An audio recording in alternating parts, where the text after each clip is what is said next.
Hello friends, BPSC TRE 3.0 and 4.0 से related कुछ latest information है आप सभी के लिए।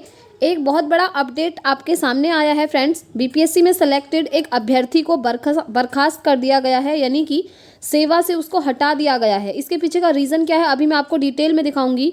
साथ ही साथ टीआरई 3 के लिए आपका पोर्टल दोबारा खुलेगा और अगर खुलता है तो आपको फिर एक मौका मिल जाएगा। उन स्टूडेंट्स को भी आवेदन करने का मौका मिलेगा जिन्होंने पहले फॉर्म फिलअप नहीं करा था। साथ ही साथ फ्रेंड्स यहाँ पर सप्लीमेंट्री रिजल्ट को लेकर अपडेट है, क्योंकि आप जानते ही हैं लगातार प्रदर्शन चल रहा था। 2 अप्रैल को महाआंदोलन भी हुआ था, तो इसको लेकर हम डिटेल में जानेंगे। साथ ही साथ आपका जो रिक्तियों का रोस्टर है फ्रेंड्स, उसमें भी चेंजेस होने थे, तो इसको लेकर क्या अपडेट है वो देखेंगे। और सबसे बड़ी चीज़, आपका जो री एग्जामिनेशन है क्लास 1 से लेकर 12 तक टीआरई 3 का, वो आपका 10 जून को होने वाला है। इसको लेकर जो अपडेट आई है वो भी हम बात करेंगे। साथ में टीआरई 4.0 आपका कब होगा ये भी हम जानेंगे। तो चलिए फ्रेंड्स, सारी चीज़ें हम डिटेल में जान लेते हैं वन बाय वन। ये देखिए फ्रेंड्स, जिले की बीपीएससी पास शिक्षिका बर्खास्त। देखिए, जो गलती इन्होंने करी है वो गलती आप लोग मत कीजिएगा, क्योंकि अगर आपका सिलेक्शन हो जाता है तो उसके बाद आपको स्कूल में जाकर के योगदान देना ही पड़ेगा। अगर आप गायब रहते हैं तो कुछ टाइम आपके घर 1-2 बार नोटिस आएगा, लेकिन अगर उसका आप रिस्पॉन्स नहीं करेंगे तो इन्हीं शिक्षिका की तरह आपको भी बर्खास्त कर दिया जाएगा। तो देखिए, 21 नवंबर को योगदान देने के बाद दूसरे दिन से वो शिक्षिका स्कूल से गायब हो गई और उनकी तरफ से कोई ऐसा नोटिस भी नहीं, उनकी तरफ से कोई ऐसी इन्फॉर्मेशन भी नहीं दी गई कि वो स्कूल क्यों नहीं आ रही हैं। लेकिन यहाँ पर मैं आपको दिखाती हूँ उन्होंने क्या काम किया था। देखिए, अररिया सदर प्रखंड स्थित उत्क्रमित माध्यमिक विद्यालय दियारी की शिक्षिका, ठीक है, 9 तारीख को सेवा से बर्खास्त कर दिया गया है। बीपीएससी परीक्षा में सफल होने के बाद उत्क्रमित माध्यमिक विद्यालय दियारी में इनकी नियुक्ति हुई थी। डीईओ कार्यालय से प्राप्त जानकारी के अनुसार बीपीएससी के प्रथम चरण में चयनित शिक्षिका 9 तारीख 21 नवंबर को योगदान ले ली, लेकिन आरोप यह है कि इसके बाद वो अगले दिन से बिना सूचना के स्कूल से गायब हैं। जनवरी माह में शिक्षिका को निलंबित करते हुए विभागीय कार्रवाई के अधीन किया गया था। थंब इम्प्रेशन में भी शिक्षिका उपस्थित नहीं थी। शिक्षिका ने जिला शिक्षा पदाधिकारी के मेल पर बेड रेस्ट में होने की सूचना दी थी, लेकिन इससे संबंधित कोई साक्ष्य नहीं दिए। लगातार गायब रहने, थंब इम्प्रेशन में शामिल नहीं होने आदि को लेकर सेवा समाप्त करने का पत्र जारी किया गया। इसकी पुष्टि करते हुए डीईओ संजय कुमार ने बताया कि योगदान देने के बाद से ही प्रशिक्षु शिक्षिका गायब थी। थंब इम्प्रेशन में भी शामिल नहीं हुई थी, जबकि 3-4 बार उनको नोटिस भी भेजा गया था। पहले निलंबित किया गया, इसके बाद विभागीय कार्रवाई करते हुए सेवा से मुक्त कर दिया गया है।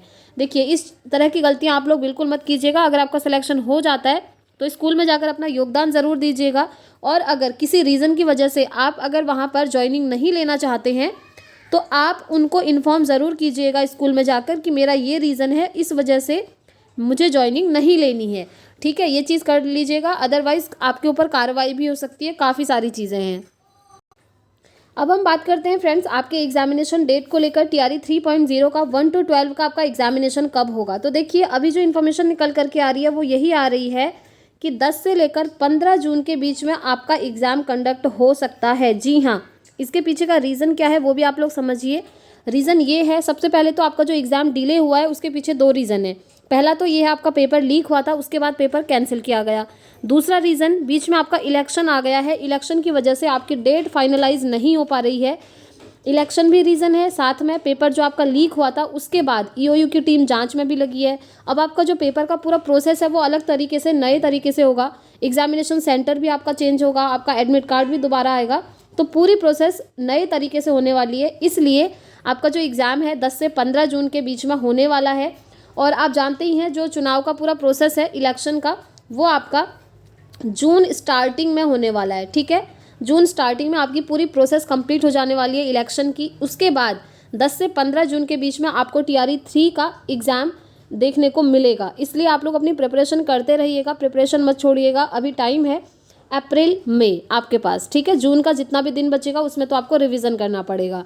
तो एग्ज़ाम आपका नज़दीक है, ऐसा नहीं है कि ये एग्ज़ाम आपका पोस्टपोन होकर के अगस्त या सितंबर में चला जाएगा, क्योंकि उस टाइम पे आपका फिर टीआरई 4 आने वाला है। तो टीआरई 3 का आप लोग समझ गए, 10 से 15 जून के बीच में आपका एग्ज़ाम है। अब अगर हम बात करें एक बार टीआरई 4 की, तो देखिए, टीआरई 4 आपका अगस्त में होना है, ये कंफर्म है। इन्होंने बोला है कि जो एग्जामिनेशन कैलेंडर है उसके अकॉर्डिंग ही हम चलेंगे। लेकिन अभी जो टीआरई 3 बीच में एक्स्ट्रा में ये ले आए वो तो ले ही आए, लेकिन आपने देखा होगा एग्जामिनेशन कैलेंडर में दिया था कि टीआरई आपका अगस्त में होगा, तो अगस्त में अब आपका टीआरई 4 होने वाला है। ठीक है, अगस्त में एग्ज़ाम होगा, लेकिन इसका जो नोटिफिकेशन है वो जुलाई में आ जाएगा फ्रेंड्स। तो इसमें भी बहुत ही कम टाइम आपके पास है, जुलाई में नोटिफिकेशन, अगस्त में टीआरई 4। अब जो टीआरई 4 है यहाँ पर तो काफ़ी सारे स्टूडेंट्स को फ़ायदा होने वाला है। कैसे, ध्यान से सुनिएगा। सबसे पहले जो एस्टेट अपियरिंग कैंडिडेट हैं वो टीआरई 3 में तो अपियर हो नहीं पाएंगे, क्योंकि एस्टेट का एग्ज़ाम होने वाला है मई लास्ट और जून स्टार्टिंग में। ठीक है, और जो आपका टीआरई 3 है वो आपका जून में होने वाला है, 10 से 15 जून के आसपास। तो वहाँ पर एस्टेट वाले जो हैं एलिजिबल नहीं हो पाएंगे, लेकिन एस्टेट वाले एलिजिबल होंगे कहाँ पर, टीआरई 4 में, अगस्त में। तो आप लोग जो है एस्टेट के साथ साथ टीआरई 4 की प्रिपरेशन भी करते रहिएगा, क्योंकि जैसे ही आपका एस्टेट क्वालिफाई होगा जस्ट 2 महीने बाद आपको देखने को मिल जाएगा अगस्त में कि टीआरई 4 आपका आ चुका है। ठीक है, तो टीआरई 4 में एस्टेट अपियरिंग को भी मौका मिलेगा, साथ ही साथ सीटेट जुलाई 2024 जो भी स्टूडेंट्स देने वाले हैं उन्हें भी टीआरई 4 में बैठने का मौका मिलेगा। तो बहुत अच्छा मौका है, आप सभी के पास एक अच्छी अपॉर्चुनिटी है, क्योंकि आप देख रहे हैं अदर किसी भी स्टेट में देखें तो इतनी फटाफट वैकेंसीज नहीं आ रही हैं जितनी कि बिहार में आ रही हैं। भले ही पेपर लीक हो गया था फ्रेंड्स, बट अगर आपने एजुकेशन ली है, आपको अपनी एज भी देखनी पड़ेगी, तो आपको फॉर्म फिलअप तो करना ही चाहिए प्रिपरेशन के साथ साथ। ठीक है, ये सारी चीज़ें हैं। बाकी जो पेपर लीक हुआ था उसको लेकर ईओयू की टीम लगातार जांच में है, और अभी टीआरई 2 की भी जांच होने वाली है। तो देखिए टीआरई 2 में क्या चीज़ें निकल करके सामने आती हैं। ठीक हो गया, आई होप आप लोग ये चीज़ें समझ गए होंगे। अब हम बात कर लेते हैं फ्रेंड्स, आपका जो पोर्टल है क्या वो दोबारा खुलेगा या फिर दोबारा नहीं खुलेगा, अगर खुलता है तो क्या चीज़ें होंगी। तो देखिए फ्रेंड्स, अगर ये पोर्टल दोबारा खोलते हैं तो पोर्टल दोबारा खोलने का मतलब क्या होता है ना, कि जो फॉर्म फिलअप है, आवेदन है, वो दोबारा से स्टार्ट हो जाएंगे। यानी कि उसके बाद जिन लोगों ने पहले भी फॉर्म फिलअप नहीं करा था वो अब फॉर्म फिलअप कर पाएंगे, अगर पोर्टल आपका दोबारा ओपन होता है तो। लेकिन रीओपन होने का अभी तक कोई आदेश नहीं आया है, लेकिन हो सकता है मे बी कि आदेश आ जाए, क्योंकि पूरी प्रोसेस आपकी नए तरीके से होनी है। जैसे ही ऑफिशियल नोटिस आएगा फ्रेंड्स तो आपको यहाँ से इन्फॉर्मेशन दे दी जाएगी, क्योंकि पूरी प्रोसेस नए तरीके से होनी है, जैसे कि मैंने आपको बताया। तो ये चीज़ भी ये लोग कर सकते हैं कि पोर्टल इनका दोबारा से ओपन हो, क्योंकि पोर्टल दोबारा ओपन होने से इन्हीं को फ़ायदा है। काफ़ी सारे स्टूडेंट्स उसके बाद फॉर्म फिलअप भरेंगे, और आप जानते ही हैं फ़ी तो इसमें कितना ज़्यादा रखा गया है। ठीक है, तो ये चीज़ें हो गई। अब हम बात कर लेते हैं फ्रेंड्स आपके सप्लीमेंट्री रिजल्ट को लेकर के। तो देखिए कल भी मैंने आपको बताया था कि सप्लीमेंट्री रिजल्ट को लेकर लगातार मांग चल रही है। चलिए मैं आपको एक बार दिखा देती हूँ। 2 अप्रैल को जो महा आंदोलन हुआ था पटना में, ये देखिए, ये 2 अप्रैल का फोटो आप देख रहे हैं जो स्क्रीन पर है, क्योंकि 2 अप्रैल को महा आंदोलन था पटना में और इतने सारे अभ्यर्थी वहाँ पर गए हुए थे। उनका कहना था कि सप्लीमेंट्री रिजल्ट हमको दीजिए। जिस तरीके से टीआरई 1 का सप्लीमेंट्री रिजल्ट दिया था, वैसे ही टीआरई 2 का सप्लीमेंट्री रिजल्ट भी दीजिए। तो इसको लेकर अभी मांग चल रही है फ्रेंड्स। देखते हैं बीपीएससी कुछ निर्णय लेता है या फिर नहीं लेता है।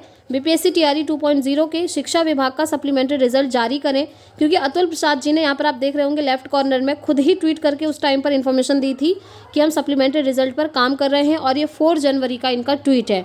तो देखते हैं फाइनली जो भी इन्फॉर्मेशन आएगी आपको यहाँ से मिल जाएगी फ्रेंड्स। इसलिए अगर आप चैनल पर पहली बार आए हैं तो सब्सक्राइब करके चैनल को बेल आइकन ज़रूर प्रेस करें, ताकि हर एक ऑथेंटिक इन्फॉर्मेशन आपको टाइम से मिलती रहे।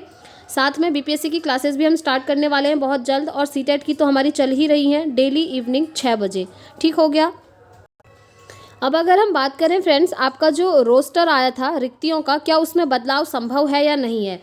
तो देखिए न्यूज़पेपर की एक कटिंग में आपने भी देखा था कि रिक्तियों के रोस्टर में जल्द ही बदलाव किया जाएगा, ये इन्फॉर्मेशन आई थी।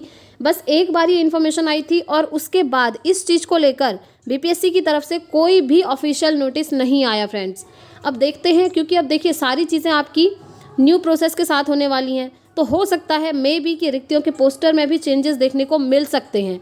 तो देखिए चेंजेस तो काफ़ी सारे होने वाले हैं, और जैसे एग्जामिनेशन की डेट नज़दीक आएगी 10 से 15 जून, उसके आसपास आपको कुछ ना कुछ ऑफिशियल नोटिस देखने को ज़रूर मिलेगा। जो भी नोटिस आएगा आपको यहाँ से इन्फॉर्म कर दिया जाएगा।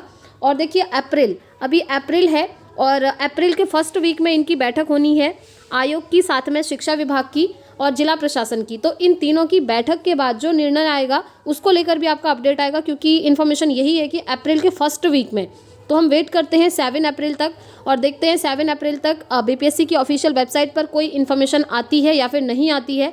वैसे आनी तो चाहिए, क्योंकि बैठक इसीलिए होती है ताकि कुछ ना कुछ निर्णय लेकर के ये ऑफिशियल नोटिस ज़रूर निकालें।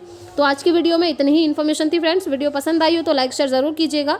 मिलेंगे नेक्स्ट वीडियो में नेक्स्ट इन्फॉर्मेशन के साथ। Thanks for watching.